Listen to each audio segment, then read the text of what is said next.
What I think is a game changer is that first time since the full-scale invasion of Ukraine, we witness how allies are starting to lift or transform sanctions unilaterally. The principle that sanctions hold regardless of circumstances has been broken, and this is precedent for Putin, which makes him pretty happy. Moscow ideal scenario is not a quick victory in the Middle East or any kind of catastrophic escalation, but it's a medium-length conflict of moderate intensity, which keeps oil prices elevated and not damaging the global economy. The United States has loosened sanctions on other countries buying Russian oil and petroleum already loaded on vessels at sea to curb the global economic impact of the US-Israel war with Iran. To talk us through this and other aspects of the Russian economy, I'd like to welcome Alexandra Prokopenko, a former Bank of Russia official, now at the Carnegie Russia Eurasia Center. Welcome, Alexandra. Hi. Is this a game changer for Russia? I mean, Russia says it all has about 100 million barrels of oil currently in transit. What do you think will be the reaction in Russia to the US announcement? I don't think that it's a changer for Russia, a game changer for Russian economy, financially, at least. So the waiver is issued only on an oil which is already on tankers, and it's only a 1 month duration. But what I think is the game changer is that first time since the full-scale invasion of Ukraine, we witness how allies are starting to lift or transform sanctions unilaterally. And that's the big. I mean, previously, G7 countries coordinated their sanction policies voluntarily. And this was very important for the whole sanctions framework, both in terms of regulation and signaling. Now we see how US changing sanctions policy, changing sanctions unilaterally, just building the first hole in the sanctions regime itself.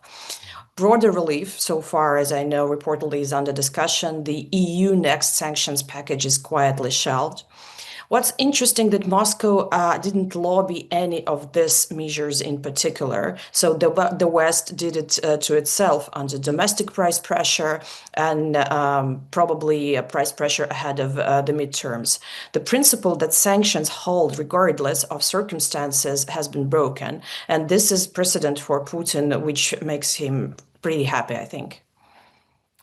Yeah, I mean, pretty happy. Oil and gas make up around 1/4 of Russia's government revenues.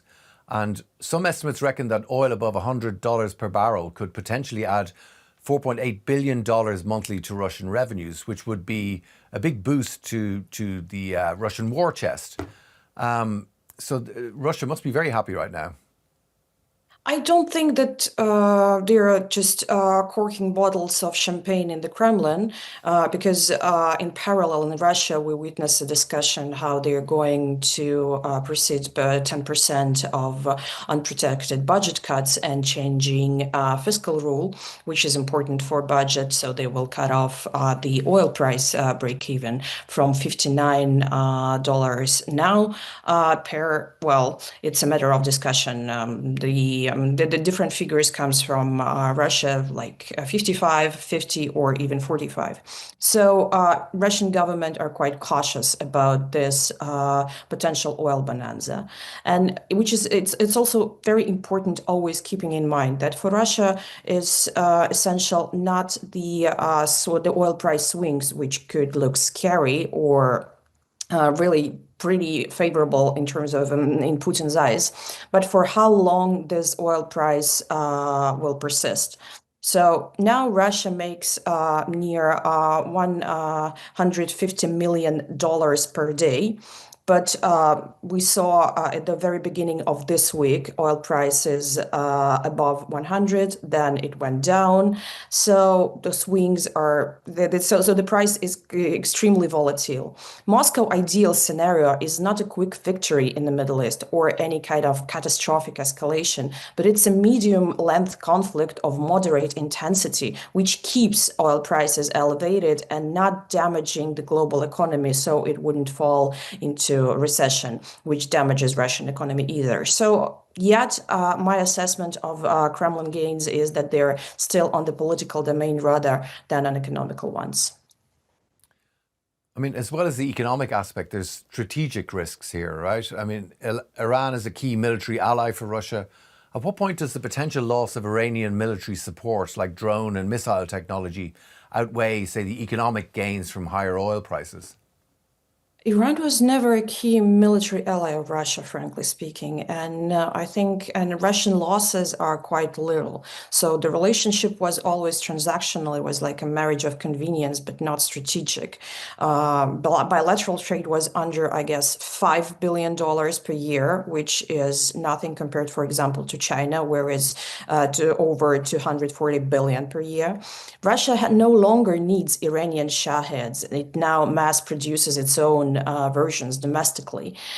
Losing Iran as a partner is simply doesn't hurt Moscow as it could be for example, at the very beginning of the full-scale invasion. Moreover, I think that economic bloc of the government clapping because Moscow saves money for the Kremlin because different types of joint programs like railroad construction in Iran or transportation corridors was paid from the Kremlin pocket. So one more political gain for Putin, which is also important, and it's also in political, is now that Ukraine become a secondary front diplomatically and militarily for the United States. Washington attention, its Patriot missile stocks, and its political capital all redirected to the Middle East. And we know that trilateral talks between Russia, United States, and Ukraine that had just resumed are stalled now. So Russia's hands in Ukraine now are free in a way they weren't be 3 weeks ago. Right. Well, Alexandra, let's take a closer look at the economy now in a more of a macro way. We can see how Russian GDP shrank by more than 1% in 2022, the first year of the war, but recovered to over 4% growth in 23 and 24. It then fell back to 1% growth last year. And the forecast for this year from the International Monetary Fund is for real GDP growth at about 0.8%. Do you expect that forecast to be raised now, or what sort of impact is all this going to have on Russian growth? It's hard to tell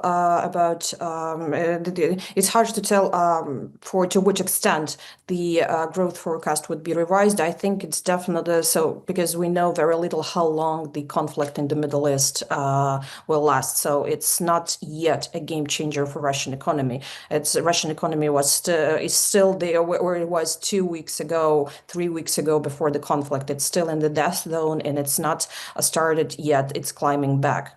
My assessment of the current growth trajectory in 2026 would be near 1% or even below that. And it's not a matter of additional income for Russian budget, but it's but because domestic resources are limited. I mean, you can pour more money into economy, but it brings only inflation since the labor market is tight. Sanctions on technologies are still on. New export markets are not opening. So for Russia's economy, still nothing changed significantly yet. And as I said, Russian economic bloc of the government now trying to save as much extra revenues as possible. So they are going to fulfill, they're going to come back to fulfilling National Wealth Fund, which almost depleted during the years of fiscal stimulus of the economy. And they are negotiating inside on budget cuts. Right. Let's look at this concept of the death zone. You wrote recently in The Economist how the Russian economy has entered what mountaineers call the death zone. It's the altitude above 8,000 meters at which the human body consumes itself faster than it can be repaired. Can you explain what this looks like for the average Russian citizen as we enter what is the fifth year of the war? The economy changed significantly, and the Russian authorities bring a lot of effort to maintain the illusion of normalcy, and this illusion comes with a high price tag on it.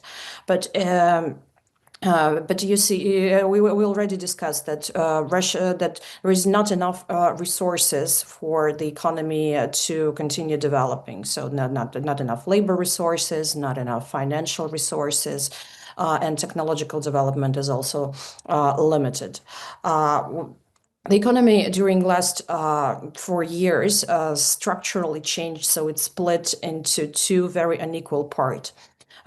One part is a military sector or a military adjacent sector, which gets all the resources. So it's like vital organs getting priority blood flow. And the other part is private businesses, consumer industries, small companies, which is being cut off, like fingers and toes in the cold. The problem is that the military the problem is what the military sector produced. That's shells which explode, tanks that burn at the battlefield, and death payments or sign-up bonuses for people who would like to join military. This is not growth. This is the body burning its own muscles for warmth. And structurally, we don't see any changes on these patterns. War is still a priority, and it's also still the biggest unknown for Russian budget. If something goes different at the front line and requires additional financial or human resources, that's definitely the priority of the government. So structurally, the situation hasn't changed yet. Right. So you've written about Putin's trilemma of financing the war, maintaining living standards and ensuring macroeconomic stability. In 2026, which of these three pillars is currently under the most strain?